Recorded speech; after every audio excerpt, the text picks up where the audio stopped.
Assalamualaikum warahmatullahi wabarakatuh. Pada kesempatan kali ini kami akan mempresentasikan hasil dari diskusi kami yang berjudul Sistem Internasional dalam Konsep Realisme. Selanjutnya di sini ada anggota kelompok kami yang terdiri dari pertama Dwiki Prayoga, kemudian ada Hairunisa Fahrina, Ramadan Trisya Putra, Salsabila Florenza, dan saya sendiri Salsiana Rusfatihah. Kemudian pembahasan kami hari ini memiliki 6 pokok, yaitu yang pertama ada realisme dalam sistem internasional, yang kedua ada realisme klasik, yang ketiga ada realisme liberal, yang keempat ada neorealisme atau realisme struktural, yang kelima ada realisme neoklasik, dan yang keenam ada realisme kiri. Yang pertama adalah realisme dalam sistem internasional. Untuk selanjutnya akan dijelaskan oleh Salsa. Secara umum, kaum realis percaya bahwa hubungan antar negara berada dalam sistem anarki internasional. Sistem anarki tersebut adalah suatu sistem tanpa adanya kekuasaan yang berlebihan di atas negara, dan negara memegang kedaulatan mutlak lain dengan negara lain dalam memperebutkan kekuatan. Selain itu, realisme juga lebih memilih jalan konflik atau peperangan dalam menyelesaikan suatu persoalan. Hal ini disebabkan karena realisme merupakan suatu pandangan pada politik internasional yang berfokus pada terima kasih.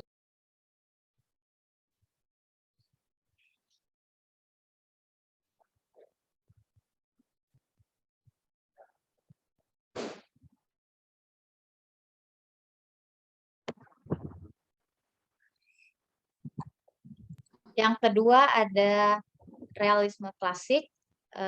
Yang ini akan dijelaskan oleh Dwiki. Kepada Dwiki saya persilahkan. Terima kasih pada moderator. Yang kedua adalah realisme klasik. Lanjut, Sal.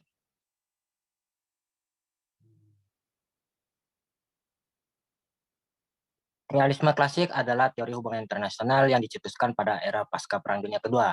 Untuk menjelaskan bahwa politik internasional realisme klasik, hasrat untuk mendapatkan kekurangan lebih besar berasal dari sifat manusia itu sendiri. Lalu, untuk memperjuangkan kapabilitasnya, manusia adalah makhluk yang tidak pernah puas. Ketika suatu kebutuhan terpenuhi, ia masih ingin mendapatkannya secara maksimal. Maka sekali yang lebih tinggi menanti. Sekian dari saya kembalikan pada moderator. Terima kasih Dwiki. Kemudian yang selanjutnya ada realisme liberal yang akan disampaikan oleh Putra. Kepada Putra saya persilahkan. Realisme liberal.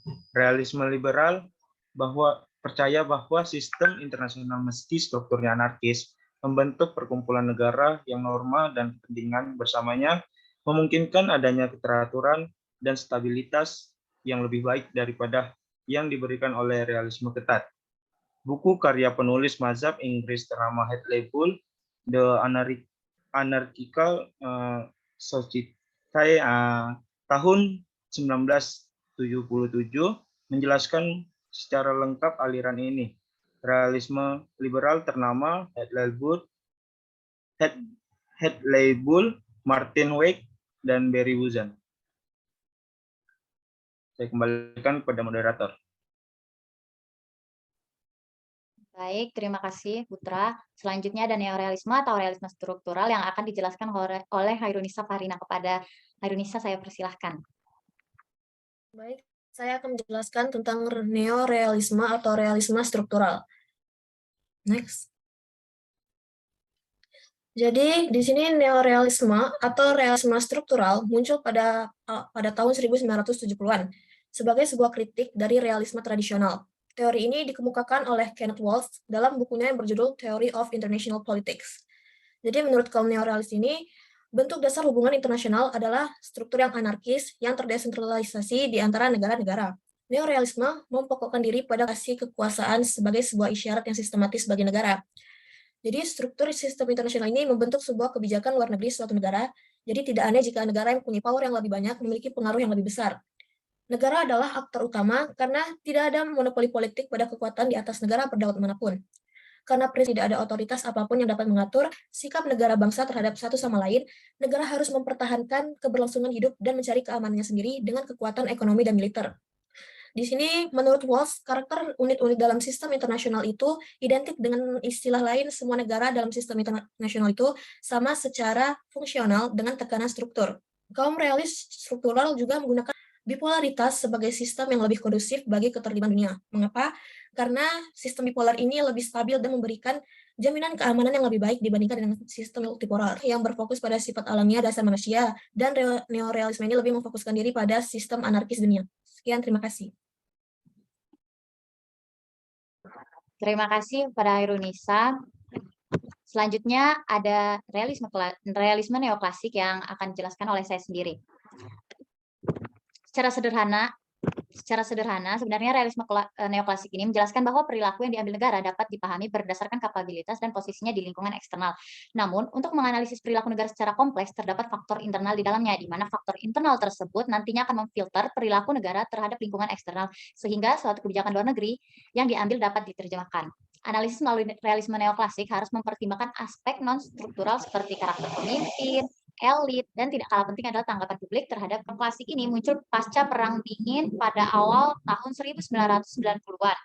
Realisme neoklasik merupakan suatu pendekatan yang mengkombinasikan elemen sistem struktur dan politik domestik. Jadi secara umum, realisme neoklasik ini adalah gabungan dari neorealisme dan realisme klasik, serta faktor material dan ideasional untuk menganalisa hubungan internasional dari perspektif yang plural. Penganut realisme neoklasik berpandangan bahwa ruang lingkaran tersebut dalam sistem internasional dan secara khusus ditentukan berdasarkan kapabilitas, kekuatan, integrasikan tingkat analisa unit, dan tingkat analisa struktur, sehingga memadai untuk memahami perilaku negara di arena internasional.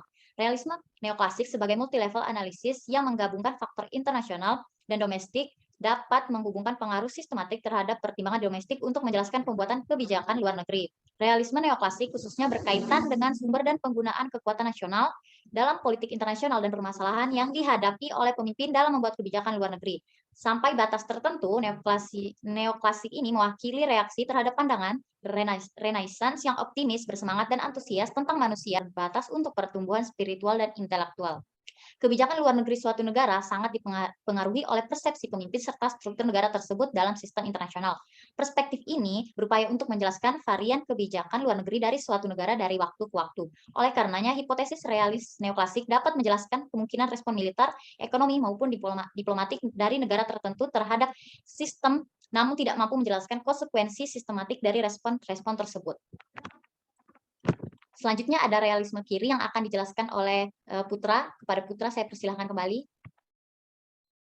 Oke, realisme kiri. Realisme kiri merupakan salah satu pemikiran yang berkembang dari paradigma kriminologi kritis. Jika paradigma kritis umumnya berfokus pada kejahatan dan peradilan pidana yang dikonstruksi untuk melayani kepentingan kelompok kapitalis, realisme kiri justru menaruh perhatian pada kejahatan yang dilakukan oleh dan terhadap masyarakat kelas bawah.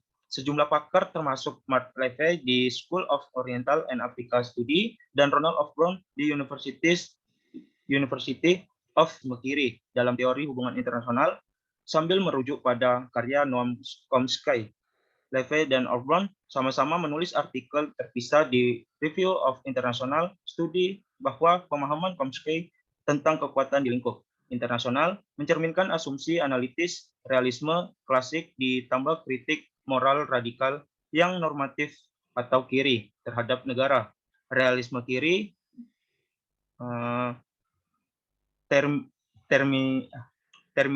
terminologi realis mengimplikasikan klaim Jok-Yong tahun 1997, salah satu pendiri realisme kiri bahwa pendekatan ini bersifat radikal dalam segi analisis, teori atau namun realistis dalam segi kebijakan. Dalam kata lain, realisme kiri adalah gagasan kritis yang bertujuan untuk memberikan ide tentang intervensi kejahatan, tidak hanya teorisasi semata. Saya kembalikan kepada Terima kasih Putra dan teman-teman yang lainnya atas penjelasan kalian tentang konsep realisme ini. Kesimpulan yang kita bisa ambil dari pembahasan pada hari ini adalah konsep dari teori realisme sendiri sangat kompleks dan memiliki berbagai macam jenis. Dimulai dari realisme klasik hingga teori realisme yang memiliki makna ganda dan bergabung menjadi satu. Dalam perspektif teori-teori realisme ini, kita dapat menilai dan menganalisis permasalahan politik maupun alasan diputuskannya suatu kebijakan oleh negara. Sekali lagi saya ucapkan terima kasih kepada teman-teman.